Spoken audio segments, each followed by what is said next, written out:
Hello everyone, welcome again.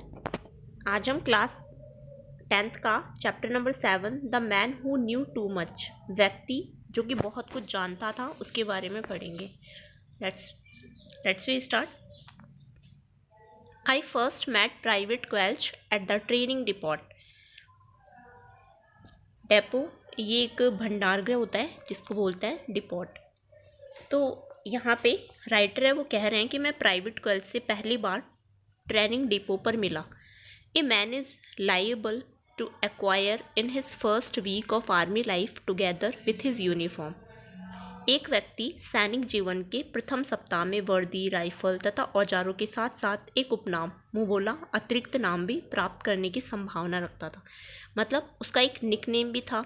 Army life spend करता था वो, और सामान भी रखता था जैसे यूनिफॉर्म हो गई, राइफल। इक्विपमेंट का मीन्स होता है यहाँ पे औजार, instrument. Anyone who saw Private Quelch, lanky, stopping frowning through horn-rimmed spectacles, जिसने भी पतले दुबले कंधों को झुकाए मोटे फ्रेम के चश्मे से त्योरियां चढ़ाए हुए प्राइवेट क्वेल्च को देखा। मतलब जिसने भी देखा। हॉर्न रिमिट का मतलब यहाँ पे होता है मोटा काला सा प्लास्टिक फ्रेम वाला, स्पेक्टिकल्स यानी चश्मा होता है, और लैंकी यानी लंबा पतला दिखने वाला, स्टूपिंग यानी आगे की ओर झुके हुए कंधे वाला, और निकनेम यानी छोटा नाम। तो जिसने भी उसे देखा था, understand why he was known as the professor, वो समझ के आता कि इसका नाम सबने प्रोफेसर क्यों रखा था। Those who had any doubts on the subject lost them after 5 minute conversation with him. जिसको भी राइफल शूटिंग में डाउट होते थे वो उसके साथ 5 मिनट की कन्वर्सेशन के बाद समाप्त हो जाते थे। मतलब किसी को भी डाउट होता था तो उसके पास 5 मिनट बात करता था और उसकी प्रॉब्लम और डाउट्स जो होते थे वो एकदम ख़त्म हो जाते थे। I remember the first lesson we had in musketry. मुझे राइफल शूटिंग का पहला पार्ट याद है। मस्कैट्री का होता है राइफल शूटिंग से रिलेटेड जो चैप्टर था उसको बोलते हैं। We stood in an attentive circle while a sergeant, a man as dark and sun-dried as raisins। हम ध्यानपूर्वक एक गोले में खड़े थे। यहाँ पे जो राइटर कह रहा है कि हम अटेंटिव सर्किल में एक गोले के पास में खड़े थे, और जबकि एक सर्जेंट, एक मतलब जो उन्हें ट्रेनिंग देता था, जबकि एक सर्जेंट एक उतना ही काला धूप में सुखाई गई दाग जैसे द्राक्ष होती है जैसा व्यक्ति जिसने उत्तर पश्चिम सीमांत के फीते वर्दी पर धारण कर रखे थे, सर्विस राइफल की कार्य पद्धति समझा रहा था। जो सर्विस राइफल है उसको समझा रहा था।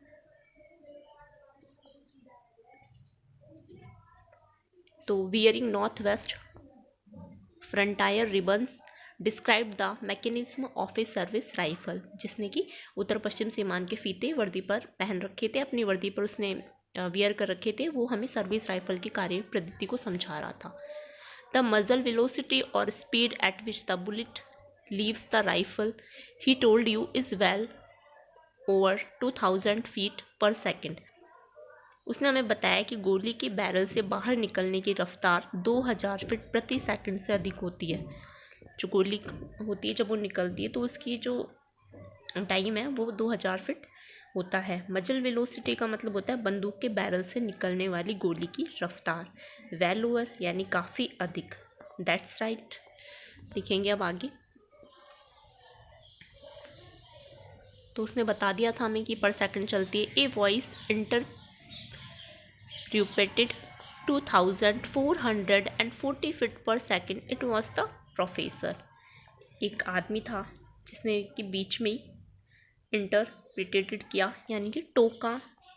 किस बात पे टोका था? टोकते हुए कहा कि 2440 फीट प्रति सेकंड, 2440 फीट प्रति सेकंड, यह प्रोफेसर की आवाज़ थी। It was the professor. That's right, the sergeant said without enthusiasm and went on lecturing. उसने कहा यह बिल्कुल ठीक है। सर्जेंट ने बिना कोई उत्साह दिखाते हुए कहा और अपना भाषण जो कि लेक्चर था वो जारी रखा। When he had finished, he put questions to us, and perhaps in the hope of revenge, he turned with his questions again and again to the professor. जब उसने समाप्त कर दिया था लेक्चर देना तो उसने हमसे प्रश्न किए थे और शायद बदले की उम्मीद में वह बार बार अपने प्रश्नों को लेकर के प्रोफेसर की तरफ घूमता और प्रोफेसर से प्रश्न पूछता। The only result was to enhance the professor's glory. इसका यह परिणाम हुआ कि जो प्रोफेसर की शान है वो इन्हेंस होती गई यानी बढ़ती गई। Technical definitions, the parts of the rifle, its use and care, he had them all by heart. Rifle के जो डेफिनेशन है वो तकनीकी जो डेफिनेशंस थी वो राइफ़ल्स के पार्ट्स, उसका उपयोग, उसकी देख रेख, ये सभी बातें प्रोफेसर को कंठस्थ थी। यहाँ पे हार्ट का मीन्स होता है कंठस्थ यानी कि अच्छे से लर्न होना। The sergeant asked, you had any training before? Sergeant ने पूछा, क्या तुमने पहले भी कोई प्रशिक्षण पाया था, ट्रेनिंग सीखी थी? The professor answered with a phrase that was to become familiar to all of us. No, sergeant, it's all a matter of intelligent reading. तो उसने देखो क्या जवाब दिया। प्रोफेसर ने एक ऐसे वाक्यांश में उत्तर दिया जो हम सबके लिए परिचित हो गया था। फैमिलियर था? नहीं सर्जेंट, यह सब बुद्धिमत्तापूर्ण अध्ययन का परिणाम। उसने क्या बोला? No sergeant, it's all a matter of intelligent reading. That was our introduction to him, we soon learn more about him. यह उसके साथ हमारा परिचय था और हमने शीघ्र उसके बारे में और अधिक जान लिया था। He sat to that he mean to get on, he told us he had brains. वह इस बात का ध्यान रखता था, उसका मतलब था कि लोग अधिक जाने। वह कहता था उसका उद्देश्य आगे बढ़ना था। He was sure to get a commissions before long, as a first step he meant to get a stripe. वो क्या रखता था? एक तो ब्रेन रखता था, दिमाग रखता था। वह निश्चित रूप से जल्दी ही ऑफिसर पद पाने वाला था। मतलब क्योंकि वो इतना माइंड रखता था, वो तो एक गेट ए कमीशंस के पद को प्राप्त करना चाहता था। Before long as a first step he meant to get a stripe. तो उसने क्या कहा था? ऑफिसर पद पाने वाला था। पहले कदम के रूप में उसका मतलब था पद संकेतक कपड़े की पट्टी को प्राप्त करना। एक पद संकेतक कपड़ा होता है स्ट्रिप, उसको प्राप्त करना। इन pursuit of his ambition he worked hard। वो क्या कर रहा था? इस चीज़ के कारण वह अपनी महत्वाकांक्षा को पूरा करने के प्रयास में बहुत ज़्यादा हार्ड वर्क कर रहा था। We had to give him credit for that. हमें इसका श्रेय उसे देना पड़ता था।